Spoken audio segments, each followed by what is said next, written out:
maksimal.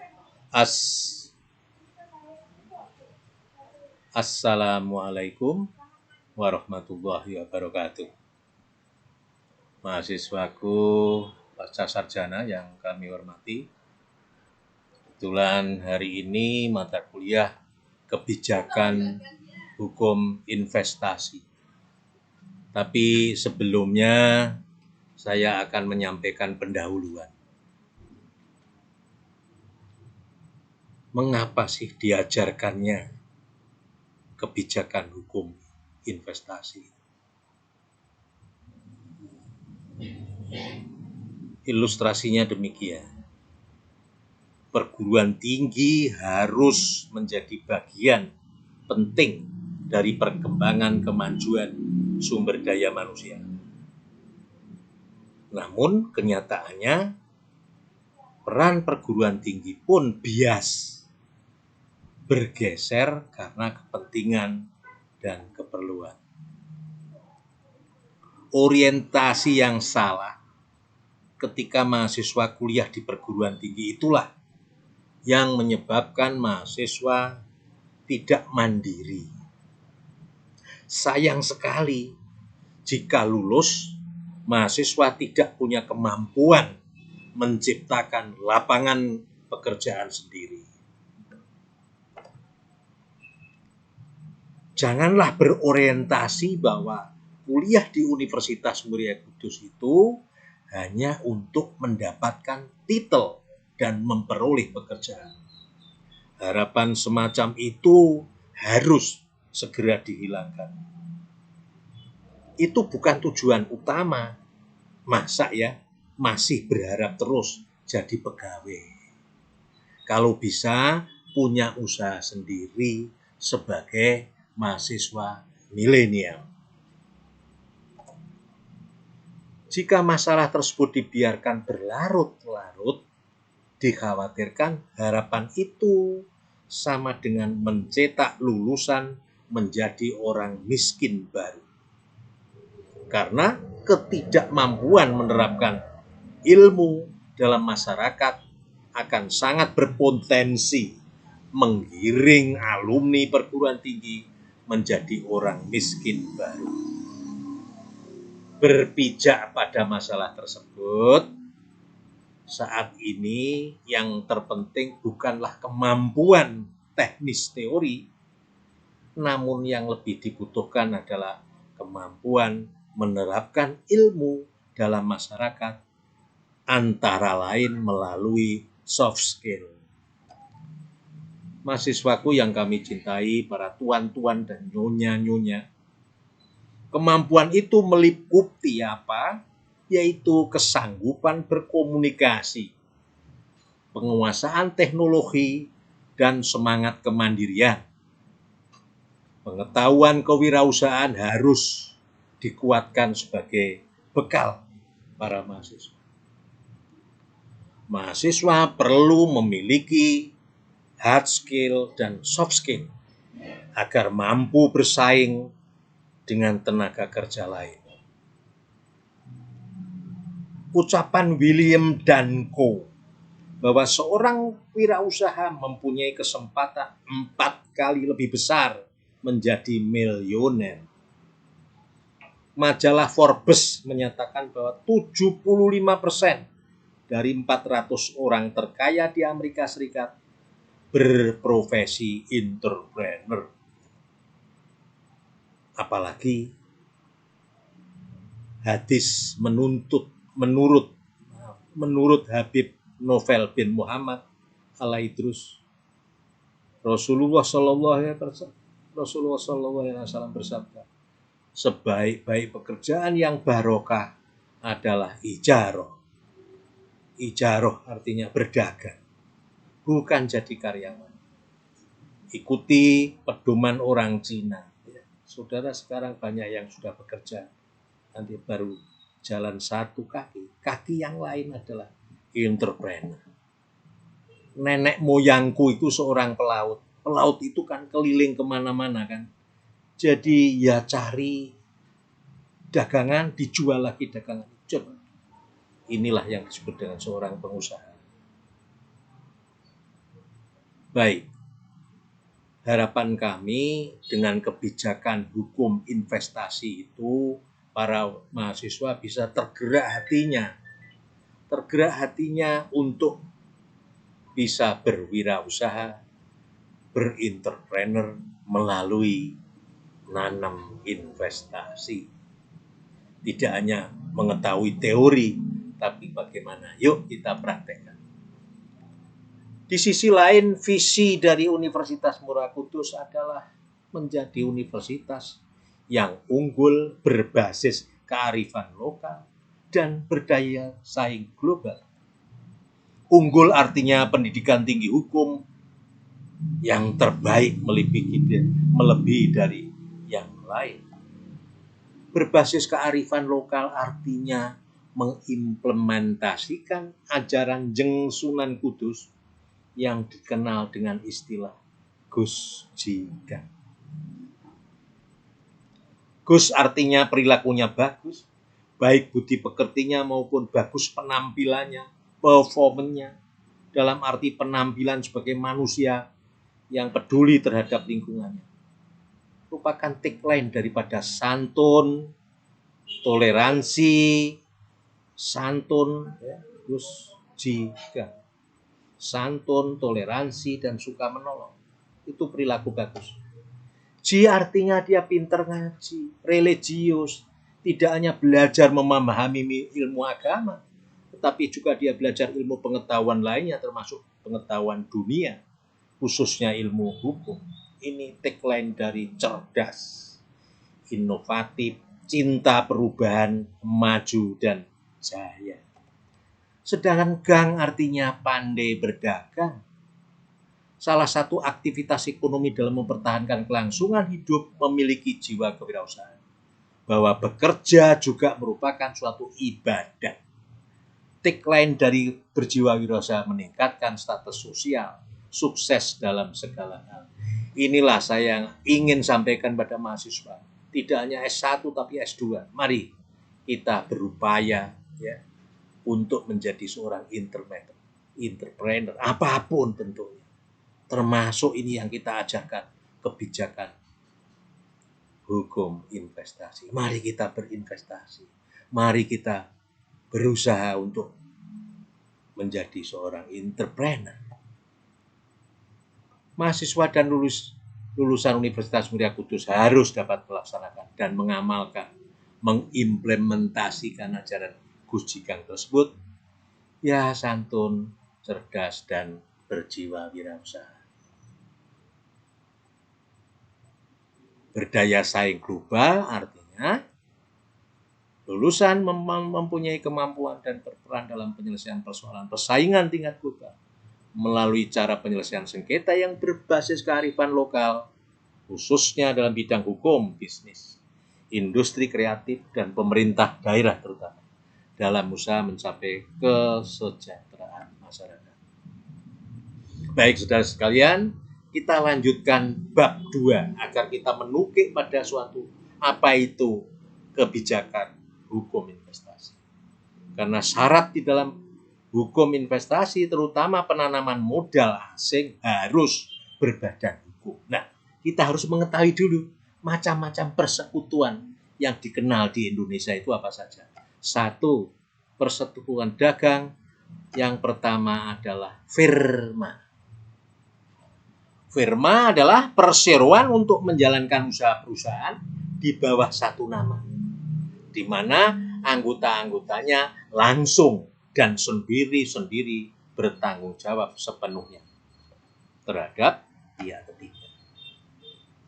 Persekutuan tersebut bertujuan melakukan perusahaan bersama di bawah satu nama sehingga dalam bentuk firma. Beberapa orang melakukan usahanya di bawah nama yang telah disepakati, itu firma. Syaratnya apa? Pendirian firma harus dengan akte notaris, sehingga tindakan setiap persero mengikat perseroan, dan setiap persero bertanggung jawab penuh atas pinjaman atau kerugian firmanya. Pinjaman atau kerugian tidak hanya ditanggung dengan harta firma saja, bila perlu para persero akan memikulnya secara bersama.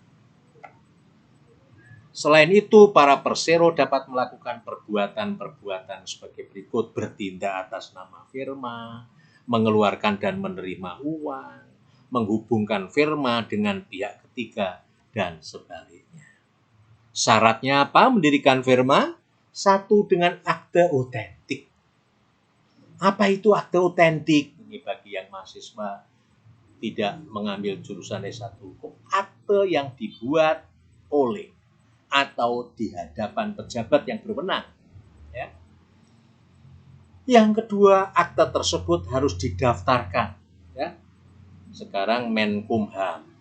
Dan akte ikhtisarnya harus dimuat dalam berita negara. Yang kedua, persekutuan lain disebut dengan perseroan komanditer. Dalam perseroan komanditer terdapat dua macam persero, persero biasa dan persero komanditer. Persero komanditer hanya menyediakan modal saja, orang nitip modal dan tidak ikut menjalankan persero. Ini hanya bertanggung jawab sampai jumlah uang yang disetorkan. Golongan orang-orang yang pertama dinamakan persero aktif, mereka adalah pengurus para perseroan. Sedangkan golongan orang yang kedua dinamakan persero pasif atau komandit. Mereka tidak boleh menjadi anggota pengurus dan atau bertindak atas nama perseroan. Pelanggaran terhadap larangan ini menyebabkan ia turut bertanggung jawab penuh. Tugas persero golongan kedua, persero komanditer, undang-undangnya telah menetapkan ketentuan sebagai berikut. Mereka hanya menyetor uang saja, namanya komanditer. Dalam bahasa Prancis, commanditaire, berarti meminjamkan uang untuk golongan ke-1. Nama-nama tidak boleh disebut dalam perseroan. Mereka tidak boleh mengadakan hubungan keluar perseroan.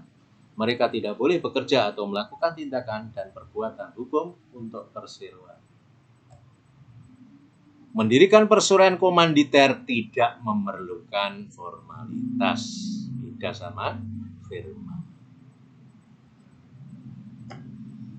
Sekarang ini kita akan sampaikan sedikit pengetahuan mengenai PT.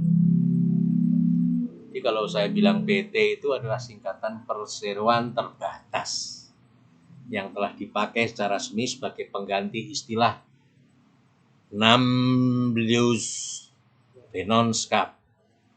Namsbladsvennootschap dalam pasal 36 ayat 1 KUH Dagang tidaklah dipakai dalam pengertian bahasa, yaitu Namlos tanpa namanya, melainkan menjalankan perusahaan ini harus memakai penunjukan nama yang menggambarkan dasar tujuan perusahaan.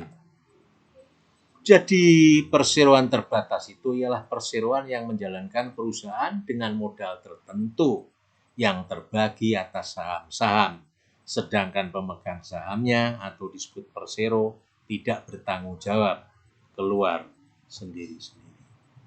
Dalam perseroan terbatas, tiap persero bertanggung jawab dengan modal yang disetor saja.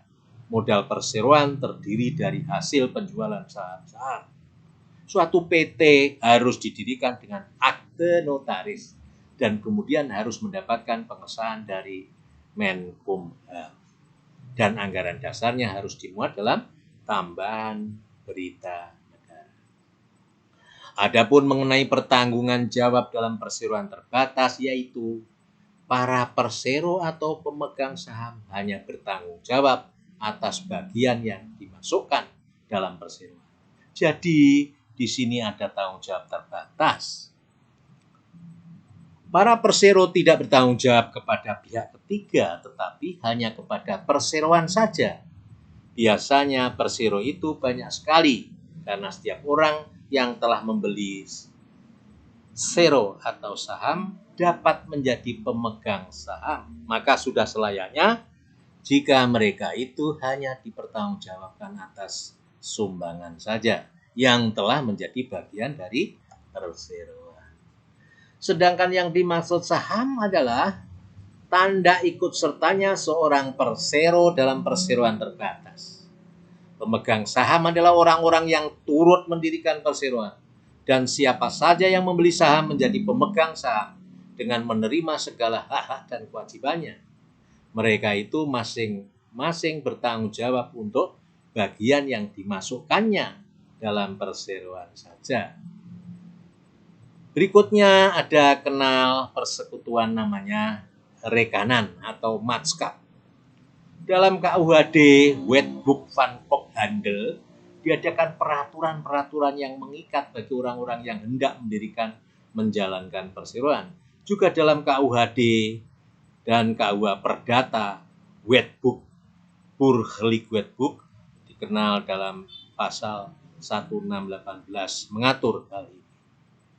Di mana matskap atau perserikatan, persekutuan atau kongsi merupakan suatu persetujuan di mana dua orang atau lebih mengikatkan dirinya untuk memasukkan sesuatu dalam persekutuan itu.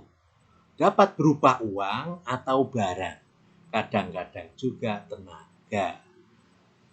Besar kecilnya keuntungan yang akan diperoleh setiap rekan-rekan seimbang dengan modal yang dimasukkan ke dalam rekanan.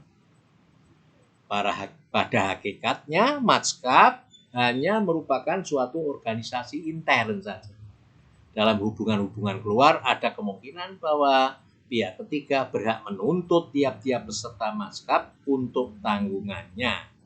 Bahwa tiap-tiap peserta atau rekan dapat menuntut pihak ketiga.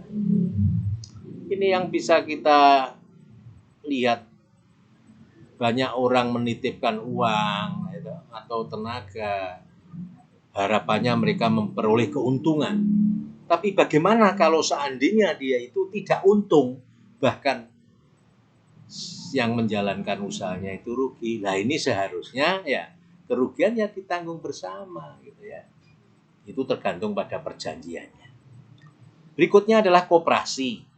Perkumpulan koperasi adalah perkumpulan yang anggota-anggotanya diperkenankan keluar masuk dan yang tidak bertujuan memajukan kepentingan kebendaan para anggotanya dengan jalan mengadakan usaha dalam lapangan ekonomi demi kesejahteraan bersama. Koperasi didirikan atas usaha bersama, permodalannya diusahakan bersama, berasal dari iuran wajib yang dikumpulkan setiap bulan. Harus dipenuhi oleh anggotanya, di samping iuran sukarela. Saya kira mahasiswa sudah mengikuti koperasi di mana-mana ya. Pengurus koperasi terdiri dari para anggota koperasi sendiri, sehingga mereka akan bertanggung jawab penuh dalam menjalankan usaha-usaha itu. Undang-Undang Nomor 25 1992 pokok-pokok perkoperasian disebutkan pasal 3 bahwa koperasi Indonesia adalah organisasi ekonomi rakyat berwatak sosial, beranggotakan orang-orang atau badan-badan hukum koperasi yang merupakan tata susunan ekonomi sebagai usaha bersama berdasar atas ajas kekeluargaan. Ya, ini sedikit pengetahuan tentang macam-macam persekutuan. Berikutnya akan kami sampaikan mengenai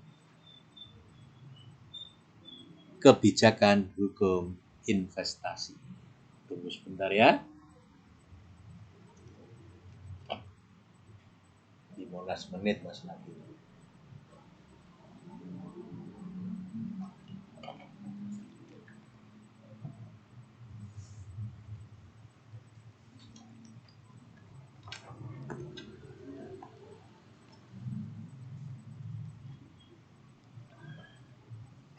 Ya, baik tuan-tuan dan nyonya-nyonya, ini pada mata kuliah yang kita ampu. Tapi sebelumnya saya akan berikan joke ya.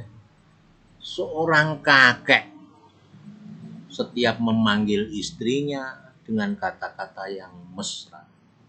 Halo darling, halo honey, halo cantik, halo my love. Kenapa kakek kok memanggilnya mesra gitu? Tanya cucunya. Jawabannya, saya itu lupa nama istri saya. Sehingga saya memanggilnya yang mesra-mesra. Tepuk tangan. Baik, saudara sekalian. Saya akan sampaikan mengenai azas dan tujuan penanaman modal. Tapi sebelumnya akan saya sampaikan apa itu kebijakan, apa itu hukum, apa itu investasi. Dalam undang-undang dikenal istilah kebijakan hukum penanaman modal. Artinya investasi itu ya menanam modal itu. Tapi bisa secara keseluruhan atau mereka berpatungan. Pengertian investasi adalah penanaman uang atau modal suatu perusahaan atau proyek tujuannya memperoleh keuntungan. Sedangkan kata kebijakan dalam bahasa Inggris dikenal dengan istilah policy. Kamus Besar Bahasa Indonesia yaitu suatu konsep yang menjadi rangkaian besar sebagai acuan dalam melakukan sebuah pekerjaan, dalam kepemimpinan sebuah organisasi atau badan suatu pemerintahan dengan tujuan, sasaran atau cita-cita manajemen. William Dunn dalam pengantar analisis kebijakan publik edisi kedua, ya, Gajah Mada University Press, Yogyakarta 1999, halaman 3 mengemukakan bahwa kebijakan adalah suatu peraturan yang bersifat mengatur, mengikat dalam bentuk keputusan formal, organisasi dengan tujuan dalam mengatasi suatu nilai tatanan baru dalam masyarakat. Sedangkan hukum adalah aturan atau nilai yang berisi perintah dan atau larangan yang apabila dilanggar akan mendapatkan sanksi. Undang-undang tentang penanaman modal diatur di dalam pasal 3 Undang-Undang Nomor 25 Tahun 2007. Ya. Adapun azas-azasnya dalam Undang-Undang Penanaman Modal diatur pasal 3 tadi. 1. Azas kepastian hukum. Artinya apa? Meletakkan hukum dan ketentuan peraturan perundangan sebagai dasar setiap menjalankan tindakan. Dia ada dasar hukumnya, undang-undang. Tidak ngawur. Azas keterbukaan artinya masyarakat mempunyai hak untuk memperoleh informasi, berita tentang kejujuran, tidak diskriminatif, kegiatan penanaman modal. Akuntabilitas, azas yang menentukan bahwa setiap kegiatan dan hasil akhir dari penyelenggaraan penanaman modal harus dapat dipertanggungjawabkan kepada masyarakat. Azas perlakuan yang sama dan tidak membedakan asal negara. Perlakuan pelayanan non-diskriminasi berdasarkan ketentuan peraturan perundang-undangan baik antara penanam modal dalam negeri dan penanam modal asing PMA maupun antara penanam modal dari suatu negara asing dan penanam modal dari negara asing lainnya. Azas kebersamaan, yaitu azas yang mendorong peran seluruh penanam modal secara bersama dalam kegiatan usahanya untuk mewujudkan kesejahteraan rakyat. Azas efisiensi berkeadilan, dengan mengedepankan efisiensi berkeadilan dalam usaha mewujudkan iklim usaha yang adil, kondusif, dan berdaya saing. Azas berkelanjutan, azas yang secara terencana mengupayakan berjalannya proses pembangunan melalui penanaman modal untuk menjamin kesejahteraan dan kemajuan dalam negara. Azas berwawasan lingkungan, yaitu azas yang harus dilakukan dengan tetap memperhatikan dan mengutamakan perlindungan dan pemeliharaan lingkungan hidup.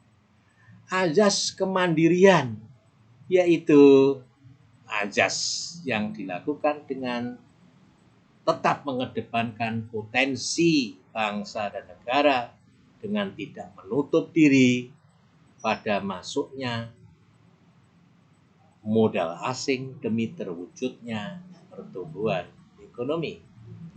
Azas keseimbangan, kemajuan, dan kesatuan ekonomi masyarakat, yaitu menjaga keseimbangan, kemajuan ekonomi wilayah dalam kekuatan ekonomi nasional. Atas dasar hal tersebut, maka dapat ditentukan tujuan penyelenggaraan penanam modal. Meningkatkan pertumbuhan ekonomi nasional, menciptakan lapangan kerja, meningkatkan pembangunan ekonomi berkelanjutan, meningkatkan kemampuan daya saing, meningkatkan kapasitas dan kemampuan teknologi nasional, mendorong mengembangkan ekonomi kerakyatan, mengolah ekonomi potensial menjadi kekuatan ekonomi real dengan menggunakan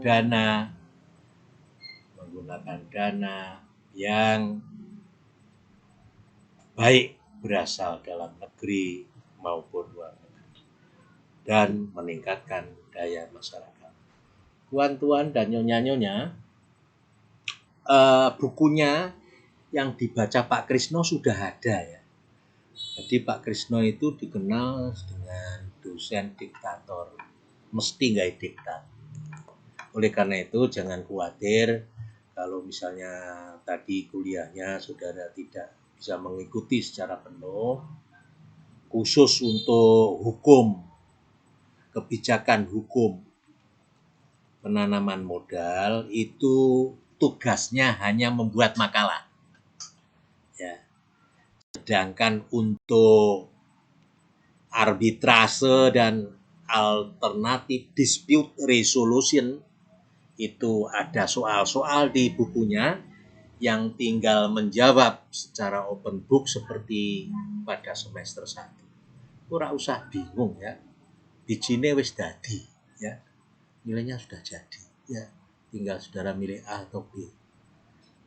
Dari pertimbangan harga fotokopi mestine buku loro ki 300. Tapi wong ini masa pandemi mendapat diskon 100 sehingga 2 buku harganya 200.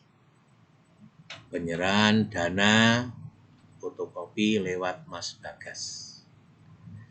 Sudah bisa diambil di kampus bukunya ya, mulai besok. Baik saudara sekalian, kita lanjutkan kebijakan dasar dari penanaman modal. Kebijakan tadi kan sudah saya singgung.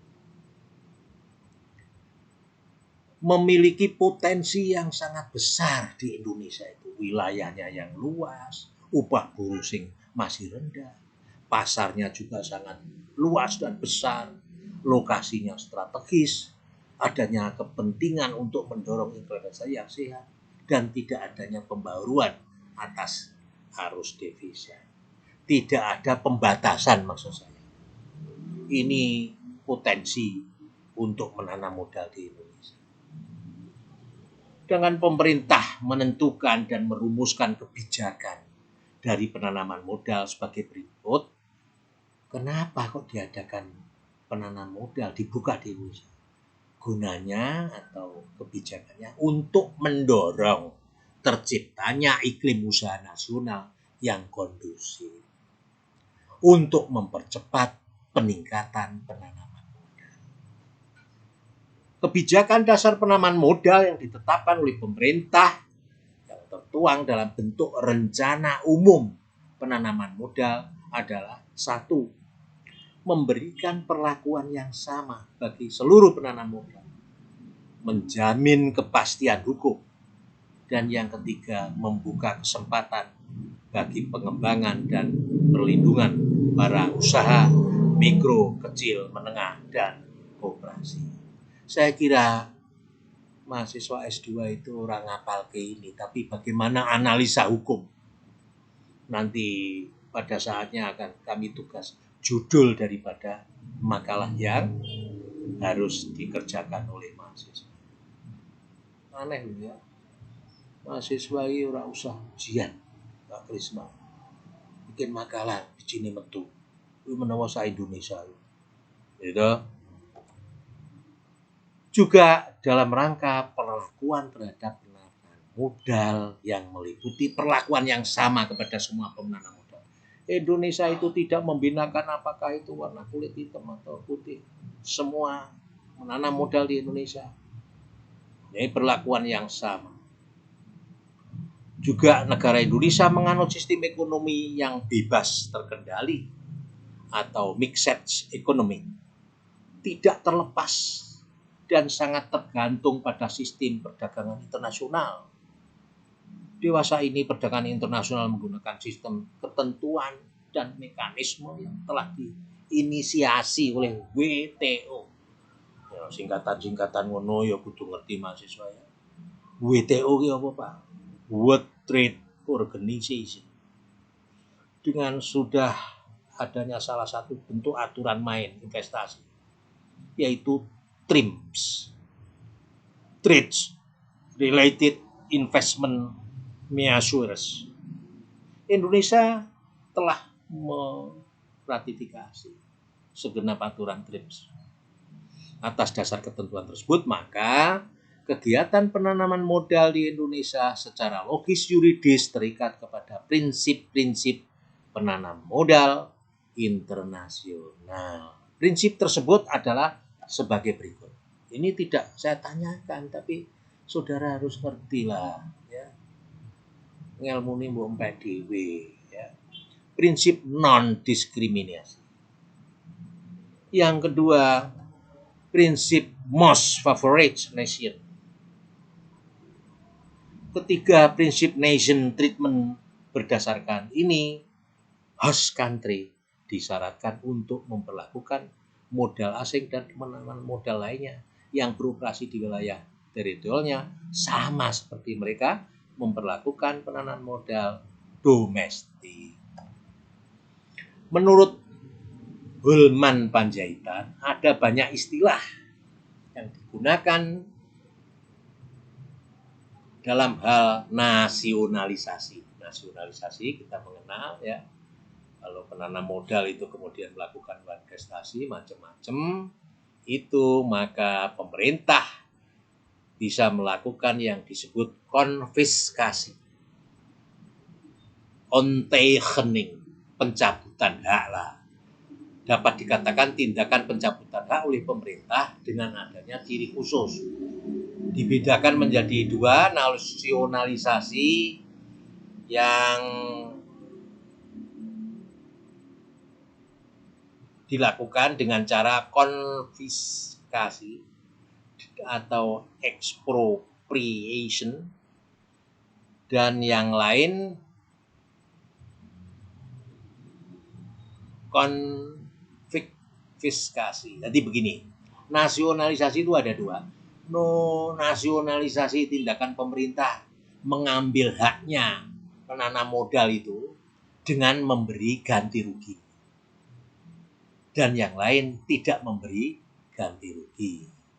Tadi ada dua, expropriation dan konfiskasi. Konfiskasi, ono sing dikasih ganti rugi, ono sing ora. Tetapi jangan lupa bahwa pemerintah mengambil nasionalisasi itu ada jaminan bahwa tidak akan dilakukan kecuali dengan adanya dasar undang-undang. Adanya kepentingan negara menghendaki dan kompensasi sesuai dengan azas hukum internasional. Saudara sekalian, tentang pengalian aset ya yang tadi saya singgung. Pasal 8 Undang-Undang Nomor 25 penanaman modal mengatur mengenai pengalihan aset. Penanam modal dapat mengalihkan aset yang dimiliki kepada pihak yang lain. Boleh. Tapi aset tidak termasuk aset yang dimiliki oleh penanam modal yang merupakan aset yang ditetapkan oleh undang-undang sebagai aset negara. Penanam modal yang diberi hak untuk melakukan transfer, ya tadi pengalihan aset dalam valuta asing yang dilakukan sesuai ketentuan undang-undang. Semua dasarnya harus berdasar undang. Apa saja itu yang bisa ditransfer? Modal, keuntungan bunga bank, dana yang diperlukan, tambahan dana yang diperlukan untuk pembiayaan, dana untuk pembayaran kembali pinjaman, royalti atau biaya yang pendapatan atau perseroan warga negara asing, hasil penjualan dan likuidasi penanaman modal, kompensasi kalau ada kerugian, kompensasi atas pengambil alihan, pembayaran yang dilakukan dalam rangka bantuan teknis, termasuk hasil penjualan aset. Hak untuk melakukan transfer dan repatriasi valuta asing dilakukan sesuai undang-undang yang berlaku. Baik saudara sekalian, tanggung jawab mengenai penanaman modal dinyatakan, maka akibatnya kalau seorang penanam modal melakukan prestasi, maka penyidik atau menteri dapat meminta bank atau lembaga lainnya untuk menunda melakukan transfer. Pengadilan berwenang menetapkan penundaan hak untuk melakukan transfer. Dalam hal ini, bank melaksanakan penetapan penundaan berdasar penetapan pengadilan. Berikutnya saya akan terangkan mengenai hak penanam modal. Hak penanam modal diatur di dalam pasal 14. Yaitu penanam modal mempunyai kepastian hak, kepastian hukum, dan kepastian perlindungan. Apa itu kepastian hak?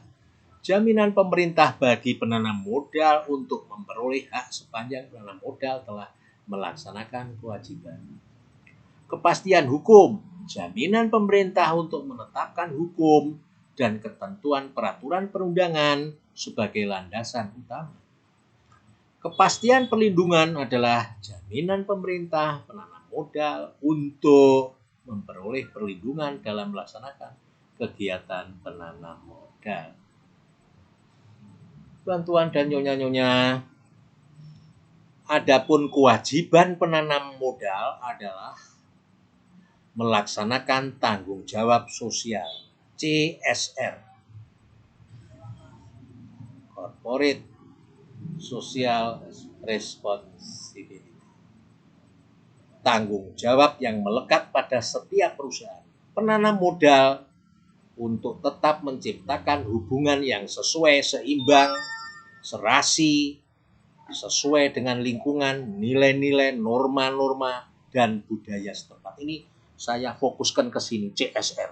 Jadi makalahnya nanti pada kuliah kedua saya akan sebutkan judulnya. Ya, ini sementara masih rahasia. Sampeyan ini belum moco. Ya, CSR ki apa? Wis ngerti lah. Nek kowe di perusahaan perorangan juga sudah melakukan CSR. Apa yang saudara lakukan? Bagaimana terhadap lingkunganmu? Kemudian norma-norma yang harus dilakukan. Budaya-budaya yang baik. Tanggung jawabnya penanam modal, ya, kewajibannya yang kedua adalah membuat laporan tentang kegiatan, menghormati tradisi budaya, memenuhi semua ketentuan perundangan. Sedangkan tanggung jawab penanam modal, kalau tadi kewajiban, menjamin tersedianya modal yang berasal dari sumber yang tidak bertentangan. Sampai penanam modal itu modalnya dari jual beli narkoba, menanggung dan menyelesaikan segala kewajiban, ya, menciptakan iklim usaha persaingan yang serasi, sehat, mencegah praktek monopoli dan lain-lain, menciptakan keselamatan, kesehatan, kenyamanan, dan kesejahteraan pekerja, mematuhi semua ketentuan perundang-undangan. Lebih luas lagi. Khusus untuk penanaman modal yang mengusahakan sumber daya alam yang tidak terbarukan, menurut ketentuan pasal 17, wajib mengalokasikan dana secara bertahap untuk pemulihan lokasi yang memenuhi standar kelayakan lingkungan hidup yang pelaksanaannya diatur sesuai dengan perundangan. Apa maksudnya? Maksudnya hal ini adalah untuk mengantisipasi kerusakan lingkungan di samping yang disebabkan oleh kegiatan menanam modal. Baik tuan-tuan dan nyonya-nyonya, di dalam Undang-Undang 25 2007 itu mengatur tentang definisi-definisi. Ini saya sebutkan. Apa itu penanam modal? Bentuk kegiatan penanam modal, baik penanam modal dalam negeri maupun asing, melakukan usaha wilayah Indonesia.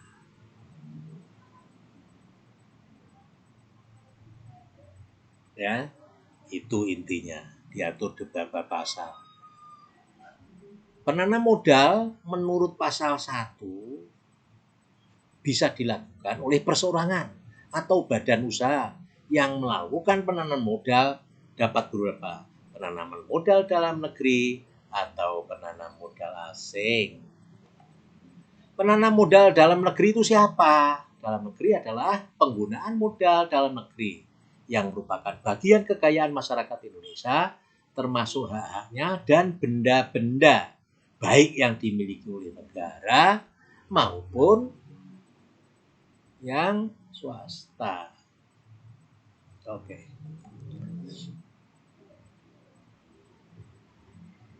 Di mana perusahaan tersebut dapat dilakukan secara langsung oleh pemiliknya sendiri atau tidak langsung melalui pembelian obligasi-obligasi, surat-surat, dan lain-lain. Penanaman modal dalam negeri adalah kegiatan modal untuk melakukan usaha di wilayah negara Indonesia yang dilakukan oleh penanam modal dalam negeri, dan modalnya juga modal dalam negeri. Bagaimana sekarang kalau penanaman modal asing? Juga diatur ya di dalam Undang-Undang 25. Dulu undang-undang itu adalah sebelumnya Undang-Undang Nomor 1 Tahun 67. Penanam modal asing di dalam undang-undang hanyalah meliputi penanam modal asing yang secara langsung dilakukan menurut atau berdasar ketentuan undang-undang. Pemilik modal secara langsung menanggung risiko dari penanaman. Di penanam modal itu bisa dilakukan dua cara, penanam modal secara langsung dan penanam modal untuk menjalankan perusahaan di Indonesia. Risiko yang langsung ditanggung oleh pemiliknya. Pengertian modal. Modal merupakan keseluruhan persediaan stok kapasitas produktif yang dapat dimanfaatkan oleh suatu negara atau rumah tangga di dalamnya. Modal itu ada beberapa macam. Modal alam, ya, itu apa? Ruang kehidupan, geografis fiskal, ya, keragaman hayati, ya, itu modal alam. Modal buatan. Modal buatan itu kapasitas produktif yang merupakan hasil pemanduan faktor.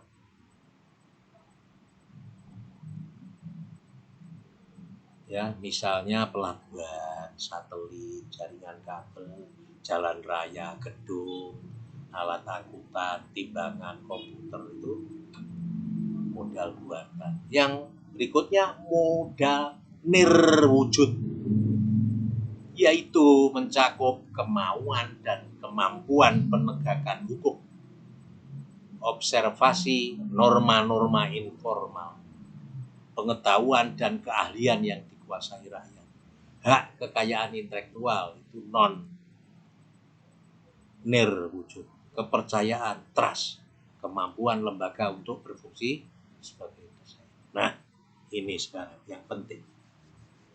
Saudara sekalian, bentuk-bentuk badan hukum dan kedudukan usaha itu kan tadi ada dua.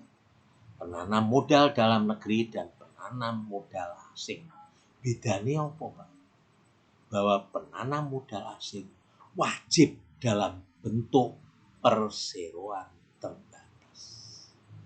Maka dari beberapa persekutuan tadi saya sudah jelaskan bahwa PT ya wajib untuk penanam modal asing.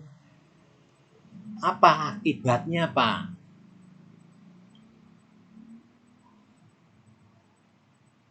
Apa, Pak, latar belakangnya?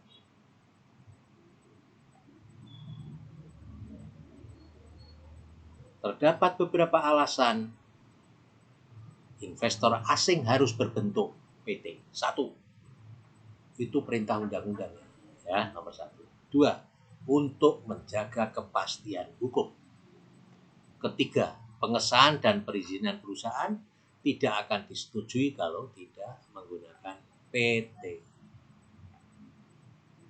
Sekarang bidang usaha modal asing itu apa saja ya? Semua bidang usaha atau jenis usaha terbuka bagi kegiatan penanam modal. Ya. Tetapi masih ada larangan usaha yang dinyatakan tertutup. Apa itu, Pak? Kepentingan nasional kriterianya adalah produksi senjata, misi, alat peledak, peralatan perang. Bidang usaha yang secara eksplisit dinyatakan tertutup berdasarkan undang-undang.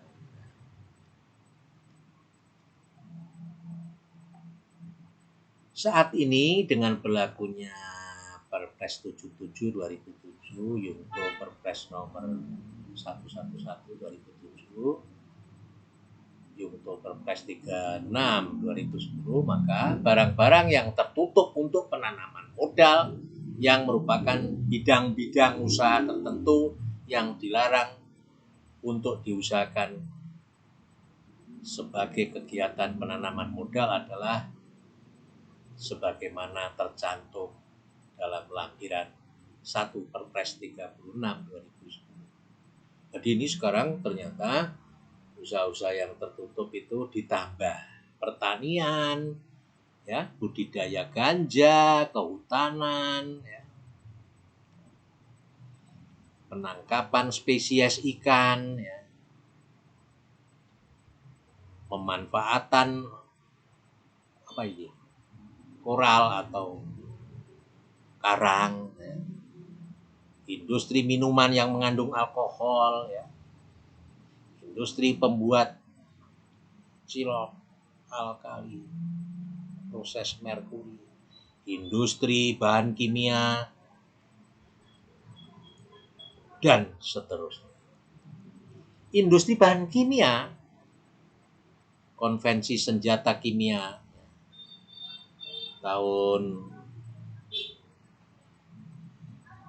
tahunnya tidak ditulis, itu termasuk penyediaan dan penyelenggaraan terminal darat, penyelenggaraan dan pengoperasian jembatan tiba, penyelenggaraan pengujian tiba kendaraan bermotor, penyelenggaraan pengujian berkala kendaraan bermotor, telekomunikasi, sarana bantu navigasi pelayanan, pesel triapik, jasa pemanduan lalu lintas udara, komunikasi. Saudara sekalian, fasilitas penanam modal diatur di dalam pasal 18 Apa saja itu fasilitasnya?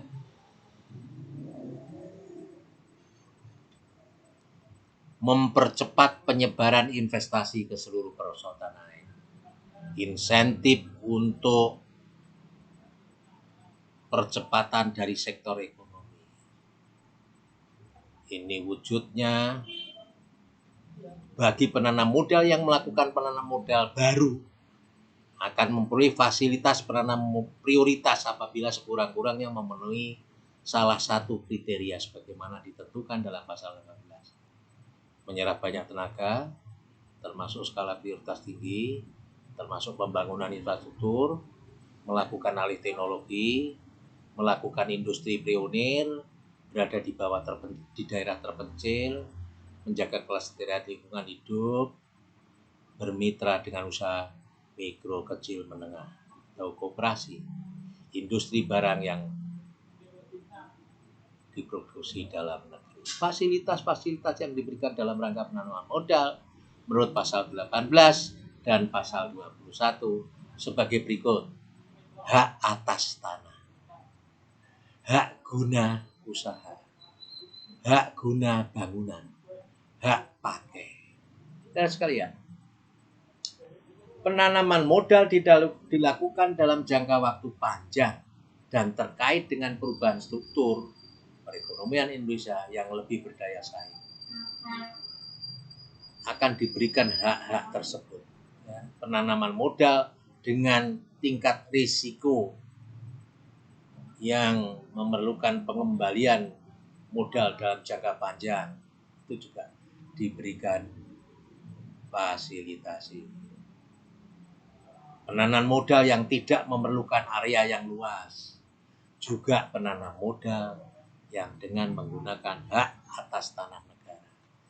Penanam modal yang tidak mengganggu dan tidak mengganggu, merugikan kepentingan umum, keadilan masyarakat, dan seterusnya. Dalam ketenaga kerjaan sekarang, adanya tenaga kerja yang terlatih dan terampil dalam jumlah yang memadai serta upah yang tidak terlalu tinggi akan menjadi faktor yang sangat dipertimbangkan oleh para calon investor. Baik disadari atau tidak, antara masalah penanaman modal dengan masalah ketenaga kerjaan terdapat hubungan timbal balik yang sangat erat. Penanaman modal di satu pihak memberikan implikasi tercipta lapangan kerja yang menyerap sejumlah besar tenaga kerja di berbagai sektor, sementara di pihak lain kondisi sumber daya manusia yang tersedia dan situasi ketenaga kerjaan yang melingkupinya akan memberi pengaruh besar bagi kemungkinan peningkatan atau penurunan penanaman modal. Permasalahan ketenaga kerjaan pada kegiatan penanam modal adalah proses pengalihan teknologi, ya. 2. Pelanggaran terhadap izin tenaga kerja. 3. Keterampilan dan produktivitas tenaga kerja yang rendah. Upah tenaga kerja Indonesia yang sangat rendah. Kualitas dan kuantitas tenaga kerja Indonesia. Oleh karena itu, perlu dipertimbangkan juga upah-upah dan jam kerja. Mengenai penggunaan tenaga kerja, ketentuan Undang-Undang 13 2003 tentang tenaga kerja dan Undang-Undang 21 2003 tentang pengesahan ILO Convention, ya. Persyaratan kerja juga berlaku adanya hari libur, cuti hamil, syarat kerja bagi wanita dan anak, syarat keselamatan kerja, asuransi tenaga kerja, biaya kesehatan, dan tunjangan pensiun.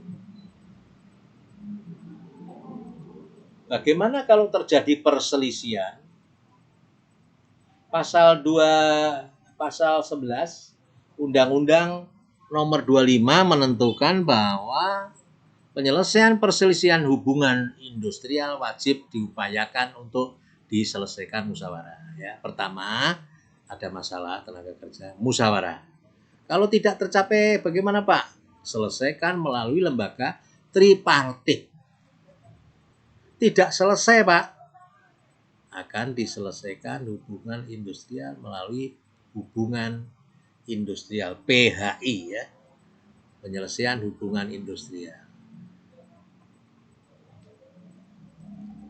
Saudara sekalian, mengenai keberadaan pengadilan hubungan industrial diatur dalam Undang-Undang Nomor 2 2004 tentang penyelesaian hubungan industrial yang seharusnya berlaku 13 Januari 2004. Namun berdasarkan Perpu Nomor 1 2005 adanya penangguhan mulai berlakunya Undang-Undang Nomor 2, maka pelaksanaan ditangguhkan selama 1 tahun. Alasannya apa? Agar tidak menghambat penyelesaian perselisihan industrial, karena perlu persiapan SDM, pembentukan pengadilan khusus industri dalam lingkungan peradilan. Nah, yang terakhir mohon saya, istilah penyelesaian hubungan industrial Pancasila atau PHI itu didasarkan pada keputusan Menteri Tenaga Kerja nomor 15A Menteri 1994 bahwa istilah perselisihan perburuan diganti menjadi perselisihan hubungan industrial Pancasila, disingkat dengan HIP. Perselisihan hubungan industrial disingkat menjadi PHI. PHI itu pengadilan ad hoc di pengadilan negeri setempat. Ya. Kalau di sini yang ada itu di Semarang. Saudara sekalian, buku yang sudah saya buat itu sudah selesai di sini. Maka pada kuliah kedua nanti ya harus bisa membaca buku dan memiliki bukunya. Nanti saya nerangkan repot ini. Karena nanti yang kuliah kedua itu tentang judul makalah, tentang bunyi pasal-pasal dari Undang-Undang 25/2007, dan saya akan berikan sedikit contoh mengenai bagaimana membuat proposal, bagaimana membuat makalah. Kalau ada tugas Pak Krisno kok sistematikanya kok banyak yang salah ya. Nah ini akan di luar kebijakan hukum penanaman modal, kebijakan hukum investasi. Saya kira itu ya, ini sudah cukup 1 jam, tapi dianggap aja kuliahnya 2 sesi. Besok lagi 1 season 1 jam tapi 2 season ya. Kuliah kita tinggal 1 kali lagi. Jangan lupa bahwa bijine wis dadi. Mohon maaf atas kekurangannya. Terima kasih atas perhatiannya. Saya tutup dengan Assalamualaikum warahmatullahi wabarakatuh. Coba